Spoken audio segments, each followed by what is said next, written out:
Oi pessoal, tudo bem com vocês? Bom, então hoje a gente vai dar um salto aí no mês da ficção científica para 1872 e falar sobre A Volta ao Mundo em 80 Dias do Jules Verne. Essa edição aqui eu recebi do pessoal da Zahar e essa aqui é para mim uma releitura. Eu li esse livro, sei lá, quando eu tinha uns 10 anos mais ou menos. E eu li uns 4 livros do Jules Verne naquela época. Eu lembro de ter lido o o do balão, se eu não me engano. Tinha. Eu acho que eu li o Viagem ao Centro da Terra. Enfim, foi uns 3, 4. E eu tinha assim em mente eu lembrava da, da reviravolta ali bem no final, eu lembrava em linhas gerais o que era. Mas pra ser sincera, eu acho que vários detalhes da narrativa, assim, do que vai acontecendo, eu realmente não lembrava mais. Então foi muito legal entrar em contato com a obra de novo. Pra mim tem um clima muito nostálgico, muito gostoso aqui, que foi muito legal ler.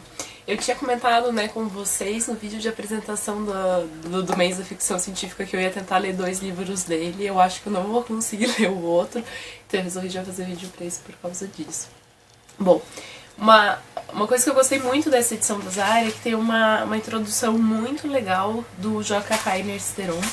Aprendi muita coisa nessa introdução. Ele nasceu, o Jules Verne, né? Nasceu em 1828 e ele morava numa região de Porto. Então tem toda essa imagem, né, da viagem, das coisas assim que eu achei bastante legal.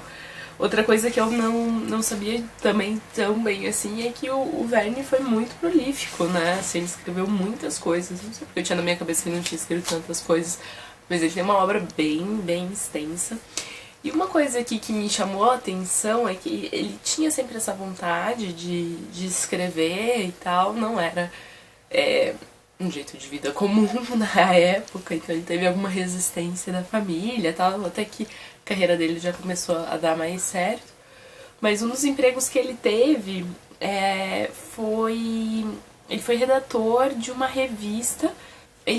O editor procurava redatores que combinassem rigor na pesquisa e talento ficcional na composição de texto de divulgação científica para leitores comuns. Qual a ideia? Porque ali no século XIX a ciência começa a se tornar bastante popular, né? Um novo tema ali da sociedade e as pessoas comuns querem saber o que está acontecendo nesse mundo da ciência, né? Então ele começa assim, aos poucos ele vai evoluindo para escrever ficções com ciência. E é um editor dele, ele é apresentado a esse Pierre-Jules Hetzel, que vê que o Verne fazia o que eles estavam chamando de romance de ciência, só que o Pierre-Jules vai sugerir que ele acrescente aventura também dentro desses romances, assim, que se ele colocasse uma coisa de aventura, os livros iam ficar mais palatáveis e mais lidos. E é meio que assim que surge o grande estilo do Verne, né, que é pegar essa suposta inovação científica e criar uma aventura a partir disso, né? Então eu achei bem interessante ver essa participação aí do editor dele na carreira dele. Uma outra coisa que eu achei legal que essa introdução fala é que eles costumavam colocar ilustrações, aliás, essa edição também tem as ilustrações, na maioria dos livros, porque como ele estava falando dessas máquinas, dessas coisas científicas que eram difíceis de imaginar na época porque não existiam, a ilustração era uma maneira de ajudar os leitores a visualizarem o que o Verne estava falando e tal. Achei bem interessante, né? Era uma convenção do gênero, digamos assim. Bom, dito tudo isso, eu queria dizer que eu provavelmente escolhi o livro menos ficção científica do Verne para acabar lendo no mês da ficção científica. Na verdade, esse aqui era o meu livro favorito quando eu era criança, dos que eu tinha lido dele. E por isso que eu tava com uma vontade particularmente grande de reler esse livro. Foi por isso que eu escolhi ele. Mas eu acho que tem uma coisa, assim, que tem muito a ver com essa época e com a evolução científica, e eu já chego lá. Eu acho que tem sim um pouco ainda. Um menos, mas eu acho que ainda tem. Então, uma coisa bem curiosa é que o livro se passa em Londres, né? O Jules Verne era francês. E a gente tem esse personagem inglês chamado Phileas Fogg, que é um gentleman super regradinho, super certinho, tem horário pra fazer tudo. E ele tá lá no clube dele, o Reform Club. Vamos lembrar, eu acho que essa imagem do clube inglês a gente tem bem vivo, talvez por causa do Sherlock Holmes, alguma coisa assim. Então são esses ambientes onde só os gentlemen podem entrar e onde eles têm esse momento de contato social e tal. E eles estão todos lá conversando e tinha saído uma notícia no jornal dizendo que era finalmente possível dar a volta ao mundo em 80 dias, como se isso fosse a coisa mais revolucionária do mundo. Hoje a gente tem aviões e a gente pensa, nossa... Mas, enfim... esses outros caras dizem que não, que isso é muito pouco tempo, que óbvio que eles não estão levando em conta imprevistos, que nunca ninguém daria a volta ao mundo em 80 dias. E o Phileas Fogg, que é esse cara super regradinho, super certinho, super cronometrado, diz não, se o jornal tá dizendo que é possível, mesmo com imprevistos. E a conversa vai assim, vai aumentando, né? Vai ali até que isso vira uma aposta de muito dinheiro. Então, basicamente, o Fogg aposta toda a sua fortuna na possibilidade de viajar o mundo, dar a volta ao mundo em 80 dias. E se ele conseguisse, esses caras pagariam a mesma quantia pra ele. Então ele volta pra casa, ele tinha acabado de contratar um funcionário novo, porque o funcionário antigo dele tinha feito ali um deslize nessa vida cronometrada. Ele chega pra esse funcionário novo, que é o Passepartout, e fala, arruma aí as malas que a gente vai dar a volta ao mundo em 80 dias. E eles começam a dar a volta ao mundo em 80 dias. Uma coisa que me chamou muita atenção nesse livro, nessa leitura, foi pensar um pouco no narrador, porque o narrador ele é um onisciente seletivo. A gente tem acesso aos pensamentos do Passepartout, o que é muito interessante, porque é o único personagem francês do livro e enfim, né, o Júlio Verne era originalmente publicado em francês. Então isso já me chamou assim a atenção. E ele é um personagem que já tinha passado ali por uns chefes esquisitos e tal, que tava meio que em busca de uma calmaria, assim. Ele tinha ouvido falar do Phileas Fogg e pensou que, pô, ali eu vou ficar calmo e tal. Então ele é jogado nessa aventura. E ele tem uns pensamentos muito engraçados durante a jornada deles, assim. Ele é um personagem bem legal, ele é meio atrapalhado em alguns momentos, e enfim. A questão é que, assim, a literatura de viagem era um grande gênero da época, né? Literatura de viagem de não ficção mesmo, assim.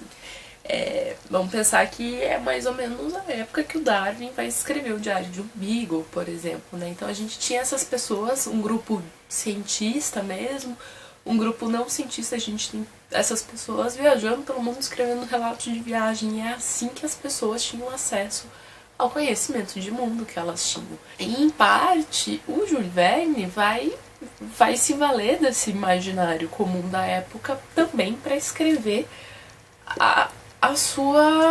o seu livro, né? O seu próprio livro. Então, a gente tem esse Phileas Fogg que não tá viajando para curtir, para aprender sobre as culturas, para descobrir o mundo. Ele tá viajando para cumprir a viagem em 80 dias. Tem um momento que o narrador fala que, nossa, eles estavam diante de um cenário lá maravilhoso na Índia e ele não tava nem aí, ele tava olhando lá pra dentro do cesto que ele tava. Ele não queria conhecer o mundo, né? Ele queria cumprir a volta ao mundo em 80 dias. Mas a gente tem o pensamento, então, desse criado que é jogado nessa aventura sem realmente ter tanta vontade, assim, de estar nessa aventura, mas que tá ali e tá vendo o mundo, e tá aproveitando, assim, de alguma forma, ainda que do ponto de vista de alguém que talvez não seja, ai, coisa horrível, não é uma elite intelectual da época, digamos assim. E isso é bem interessante, porque a gente só sabe o que o Fogg tá pensando quando ele fala, e ele não fala muita coisa. Eu achei interessante isso, porque no fundo, assim, tudo é estereotipado, tá, gente? O próprio Fogg é estereotipado. Eu acho que no fundo até o próprio Passepartout é um pouco um pouco simplificado demais, ainda que talvez eles sejam os personagens menos simplificados. De qualquer forma, então a gente tem essa leitura superficial aí de mundo. E bom, eles vão indo e tem imprevistos e tem lá o quesinho de aventura policial que o editor dele falou pra ele pôr, mas que também é engraçado. E bom, não vou contar o fim do livro, mas eu acho o final do livro bem divertido. O que eu queria dizer ainda é que eu sei que pra gente hoje parece pouco com as inovações tecnológicas todas que a gente tem em comparação com esse tempo. Só que essa questão da viagem, ela demonstra um quesito ali muito importante das evoluções da época e da ciência da época. Que é essa aceleração do homem, então as coisas vão se tornando mais rápidas. Eu sei que pra gente 80 dias não parece nada rápido, mas gente, pra época era muito rápido. E essa questão do homem que conquista o mundo no sentido assim de o mundo agora é globalizado, a gente pode dar a volta ao mundo. A gente tem acesso a esse tipo de coisa, a gente tem trens, a gente tem barcos, a gente tem toda essa estrutura que nos permite conquistar o mundo. Isso é muito da inovação tecnológica da época.